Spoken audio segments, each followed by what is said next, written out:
Thống kê vạch trần trận đấu của Mike Tyson, đấm trúng 18 lần, kiếm 500 tỷ. Trận đấu được mong chờ nhất tuần này giữa Mike Tyson và Jake Paul để lại cho người hâm mộ boxing sự thất vọng. Trận đấu giữa Mike Tyson và Jake Paul không hấp dẫn như kỳ vọng. Theo tờ Independent, một số khu vực trên khán đài sân vận động AT và T đã vắng tanh khi trận đấu chưa đi đến hồi kết. Thống kê vạch trần trận đấu giữa Jake Paul và Mike Tyson.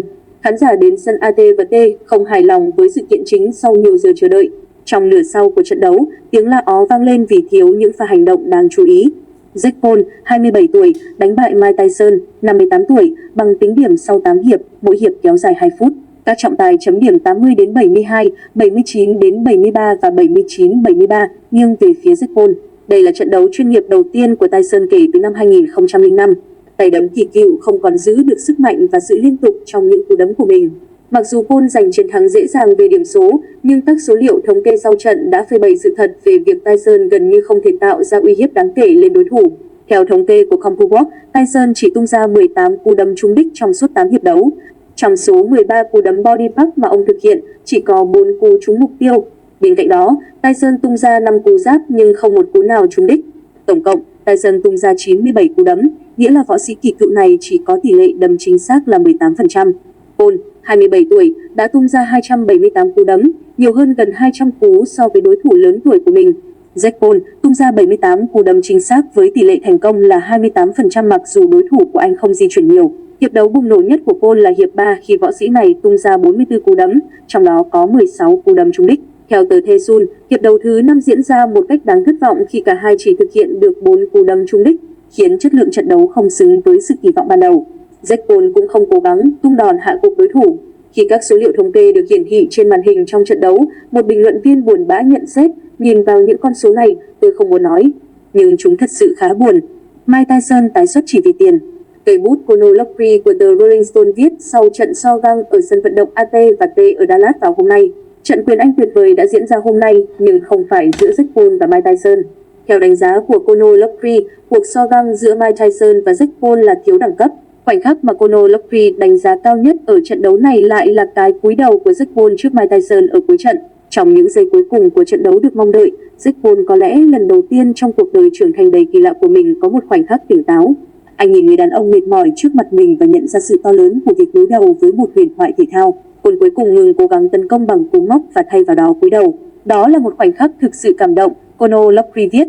Đó cũng là khoảnh khắc duy nhất thể hiện đẳng cấp trong một rạp xiếc kém đẳng cấp, một trận đấu ảm đạm phơi bày thực trạng của quyền Anh ngày nay. Mike Tyson thi đấu đủ 8 hiệp với Paul có thể nói là bất ngờ, nhưng cả hai chủ yếu chỉ tung ra những cú đấm yếu ớt và những động tác đánh hờ.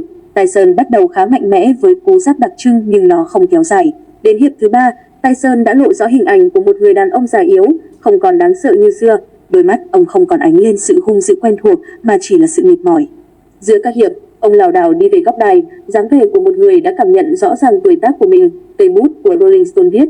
Theo Conor Lockry, trận đấu boxing giữa Tyson và Jake Paul thực chất chỉ là trận đấu vì tiền bạc chứ không thực sự là trận đấu đúng với tính chất quyền Anh. Tuy nhiên ông và nhiều người vẫn phải dõi theo cuộc so găng này.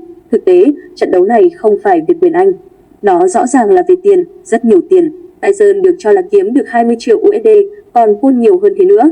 Logan Paul thoải mái xịt nước hoa lên người em trai mình khi cả hai chậm rãi tiến vào võ đài trên một chiếc xe hơi hào nhoáng có logo của nước tăng lực Celsius. Quảng cáo tràn ngập sân vận động, từ Pepsi đến Netflix, Conor Lockry viết tiếp. Nhưng điều đáng nói là tôi và rất nhiều người khác đã bị cuốn hút. Tôi lớn lên cùng quyền Anh nhờ bố tôi, người đã cho tôi xem những thước phim về Ali thời đỉnh cao, người yêu thích Green Nashimham và không thích Lennox Lewis, người luôn háo hức chờ đợi mỗi trận đấu của Jokanza. Tôi đã ngừng xem quyền Anh nhiều năm nay vì thiếu các võ sĩ hấp dẫn. Nhưng trận đấu này đã kéo tôi trở lại. Jake Paul đã khiến tôi xem lại quyền Anh, Conor Lockry viết. Kết quả trận đấu không quan trọng, Paul giành chiến thắng đồng thuận.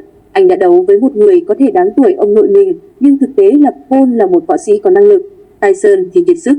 Ông trông thất vọng, có lẽ đã nhận ra đây là một nỗ lực vô vọng. Người phỏng vấn liên tục thúc giục ông xác nhận các trận đấu kiếm tiền khác và Tyson đã đồng ý, nhưng bằng giọng trầm buồn, thiếu thuyết phục. Nhiều người nói rằng trận đấu này đã làm hoen ố di sản của ông, nhưng chính Tyson biết điều đó không đúng. Chúng ta chẳng là gì cả, bạn sẽ chết và trở thành hạt bụi.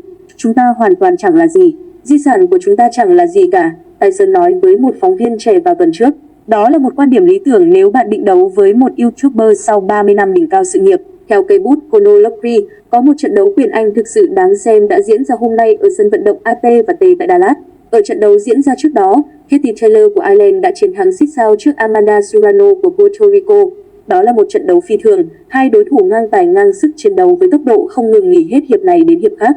Theo Conor Lockry, Taylor và Serrano có lẽ sẽ tái đấu lần thứ 3, trong khi Jake Paul có thể đối đầu bất kỳ ai muốn, kể cả siêu sao Canelo Alvarez. Nếu tôi quan tâm đến thể thao, sự chính trực và kỹ năng, đáng lẽ tôi nên xem Taylor đấu với Serrano. Nhưng có lẽ tôi sẽ vẫn xem trận đấu của Paul, Conor Lockry kết luận.